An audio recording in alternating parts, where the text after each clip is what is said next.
Taip suprojektuota, taip padaryta ir taip įgyvendinta. Viskas tilptų po vienu stogu, paprastai tariant. Manau, kad visi čia susirinkę vienaip ar kitaip ras tenai savo tą kampelį, kur jums labiausiai tinkamas bus.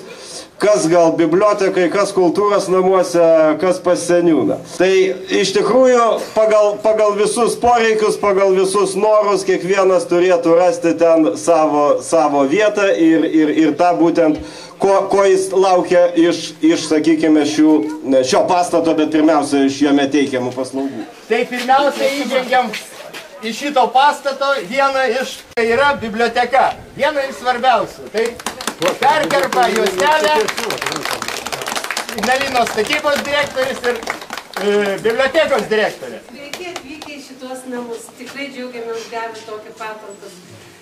Įdomiausia gal yra tai, kad kai ateina vaikai, tai jie įeina ir vaikšto, atsisėda vienoje vietoje, kitoje vietoje ir tikrai nenori išeiti. Tas pats yra ir su suaugusiais. Yra labai gražių parodų padaryta, pasižiūrėkit. Iš Dusetų atvežta parodų, Saviškių čia yra, kraštiečių. Reikia lankytis, džiaugtis ir naudotis tuo, ką mes turime. Taigi laukime visada lankytojų. Labai džiaugiamės, kad šiandien tiek atėjo svečių. Visuomet čia būtų ramybė, gerumas ir santarvė. Tikrai, mėly antaliepkiškiai, sveikinu su šią gražią šventę ir noriu palinkėti tikrai pačios geriausios paties. Noriu padovanoti mes čia nuo mūsų visų bibliotekininkų, nuo mūsų bendruomenės žaidimą visai šeimai.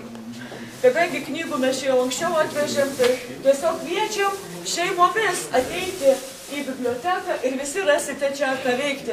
Sveikinam nuoširdžiai mūsų bibliotekininkai.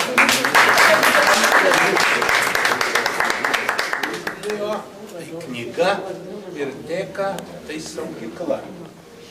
Jeigu anksčiau šitą savoką reiškia knygų saugojimą, tai dabar jį yra išplitusi ir ne tik saugojimą, bet švietėjišką veiklą.